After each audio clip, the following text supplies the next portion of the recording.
Thanks for staying with us as we continue now with more local stories. K. Martin Jack, Senior Education Officer responsible for secondary schools, in her remarks issued an appeal for other persons in society to emulate Mr. Ballantyne by donating musical items to schools in this country. Meanwhile, Monsignor Michael Stewart, Deputy Chair of the Board of Directors of St. Martin's Secondary School, said music helps to discipline persons, and it is important that young men have disciplines to channel their energies in the right direction. He urged the music teacher and students to continue to strive for excellence. When it comes to grading and sorting of agricultural produce and competitive pricing on the regional and extra-regional markets, St. Vincent and the Grenadines has not been at its best. But according to Minister of Agriculture, Siboto Caesar, this is about to change, as his ministry makes full use of its $30 million provided by the Banana Accompanying Measures BAM. BAM is a support package for a number of banana exporting countries from the Afghan, Caribbean and Pacific groups of states. The fourth I-Square competition hosted by the National Telecommunications Regulatory Commission, the NTRC, culminated last Thursday with a prize-giving and awards ceremony. Northern Lights of the Mountain View Adventist Academy Secondary School secured the top positions in the secondary idea and mobile applications categories. Prime Minister Dr. Ralph Gonsalves at a press conference on Monday, January 23, 2017, said that the Eastern Caribbean Civil Aviation Authority, the ECCAA, has granted authorization for flights to begin operation at the Argyle International Airport, the AIA, when the facility officially opens on February 14, 2017. In relation to the Argyle International Airport, I was given this morning a letter by Mr. Pompey, Godfred Pompey, the Permanent Secretary, responsible for civil aviation, from the Director General of the Eastern Caribbean Civil Aviation Authority, the regulatory agency for airports, and in our part of the world, in the OECS, certainly the 6 independent member states of the OECS. And the relevant part of the letter, I'm going to read all of the letter. It says, authorization is hereby granted for the commencement of operations at the Argyle International Airport with effect from 00:01 a.m. on the 14th February 2017, meaning 1 minute past midnight on the 14th.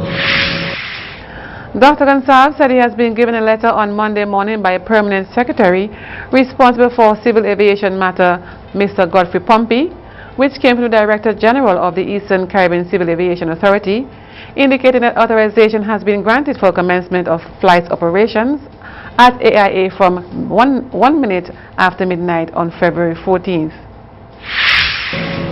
I've raised the issue that I've been advised that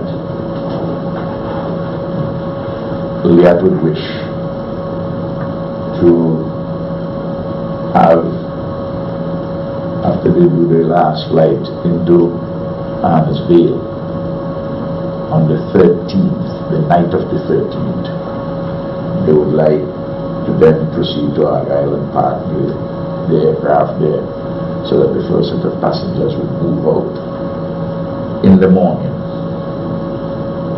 on the 14th to wherever they go, Barbados or wherever. I was informed that if that is the case, Liat will be given the specific authorization so to proceed, authorization by the Eastern Caribbean Civil Aviation Authority. I don't want you to, if Liat, for instance, decides that they don't want to keep the plane there overnight,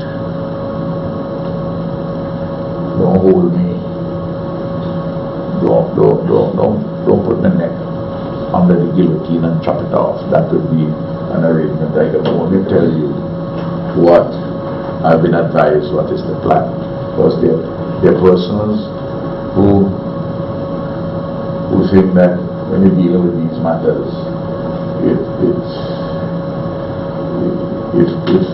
while in the final analysis you have to have precision, but sometimes there may be a particular decision which may be fluid for one reason or the other. Yesterday, January 24th, 2017, there was a full operational test of the facilities at the Argyle International Airport to determine if there are any problems that need to be rectified prior to the opening of the airport. The Prime Minister stated that on February 4th, further tests will be done to assess all the security systems at the international airport. The St. Vincent and the Grenadines Tourism Authority (SVGTA) has released the details of the first charter from Canada to St. Vincent and the Grenadines. The SVGTA said Sunwing Airlines flight will depart Toronto on Tuesday, February 14th at 9:30 a.m. and arrive at the Argyle International Airport at 3:40 p.m. The return flight to Toronto will depart St. Vincent on Tuesday, February 21st at 4:45 p.m. and arrive in Canada at 9:45 p.m. Tickets may be bought via Gigi Tours of Toronto or travel agents in Canada and St. Vincent and the Grenadines.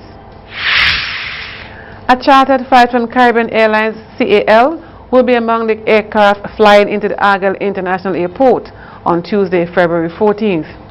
General Secretary of the Unity Labour Party, Julian Francis, made the announcement Tuesday evening on Star FM.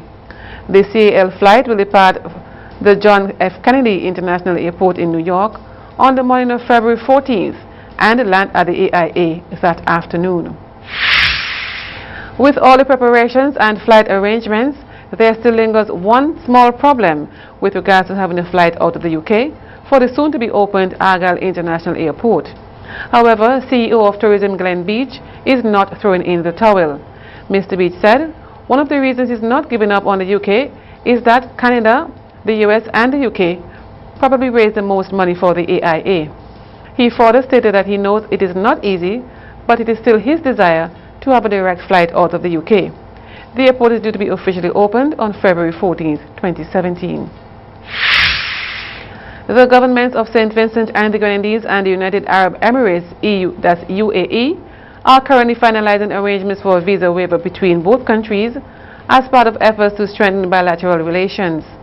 Prime Minister Dr. Gonsalves made a disclosure on Monday, January 23rd at a press conference. He said that this visa will allow for Vincentians to visit the UAE and persons from the UAE to come here without a visa. Following this commercial break, we take a look at the sporting highlights.